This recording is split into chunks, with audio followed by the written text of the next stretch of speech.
Hi, I'm Bernard. Today we're going to go over the 3 most important questions you should ask during your hair extension consultations. And I'm also going to cover the sketches I like to draw when doing a consultation.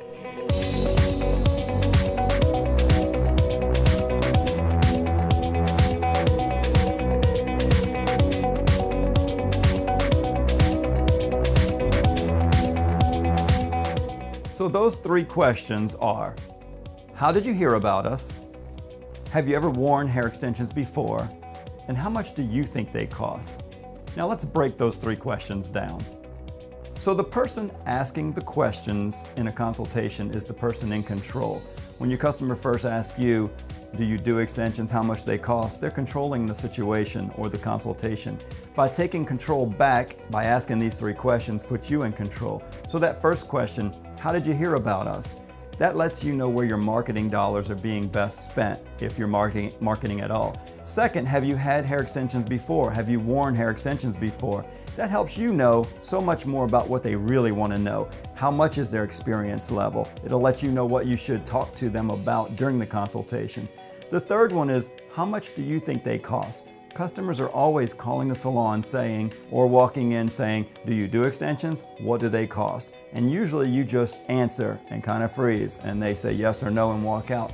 By getting back in control of the conversation and asking the questions, you become in control and find out much more about what you need to know to talk to them about. So that third one, how much do you think they cost? I usually say extensions can range from very low quality to very high quality, from very low price to very high price.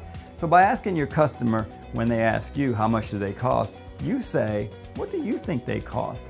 It'll help us get on the same page. If they've done some research on the internet about price and cost and technique, they'll have a rough idea, and it'll help you understand better what you should be talking about during the consultation.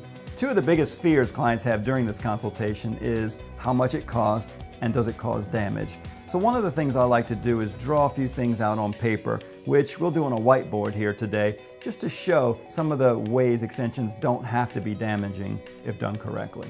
One of the first things I like to draw is one extension bond. It kind of looks like this. It has about 50 strands of hair is about what I would guess. Mostly it's to explain that you should have at least 50 strands of hair supporting the 50 strands of hair here. Many stylists put very few hairs to support the weight of the extension, thinking that it's going to be smaller, more invisible, more comfortable. In actuality, if there's not enough hair to support the weight, it starts to cause some tension, some stress, little red bumps, irritation, eventually possibly bald spots. So if it's done correctly, you don't have to worry about those problems. The next thing is the difference between a round bond and a flat bond. I've drawn a few here. A round bond takes a section that is a particular width, pulls it in sort of like a ponytail, and then it flares back out down here, not blending as well in this area here.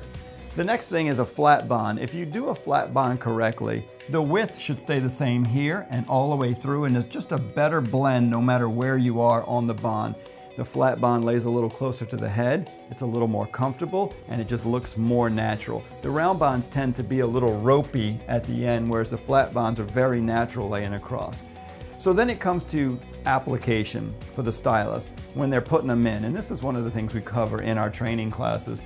The bond should hang at natural fall. There should be a little bit of a space between where it connects to the head and where the bond starts for some free-flowing movement.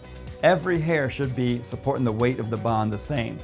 The challenge is that too many stylists do mostly 2 things wrong. First one is they put the bond too close to the head. So when they put that bond really tight like this, it pops out, gives it a little bit of volume that is not necessary, because these top few hairs here are being stressed out by pulling a little too much, and the bottom hairs are being pushed into the head, not really supporting any weight at all. And then the next thing that is done is people try to mimic the space done in the first one by pulling way out this way, holding that whole bond out like this, when in actuality it should have been done at natural fall. But when it's done like this and sealed like this, then when it falls, you can kind of see what happens here. The few hairs at the very top are supporting the weight, and none of these other hairs are supporting the weight at all. So that whole section is sort of like this on a person's head. That top hair represents a few hairs across the top that support the weight, and all of these other hairs are not supporting their own weight or even the extension. So then what happens if somebody has finer, thinner hair? They may lose a few of those hairs a little sooner.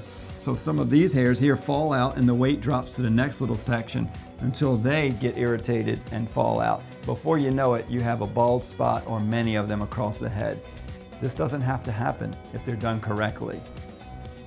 And if that was helpful, head on over to iTunes and download my podcast, The Profitable Stylist, where I go more in depth on how to grow your hair business in general.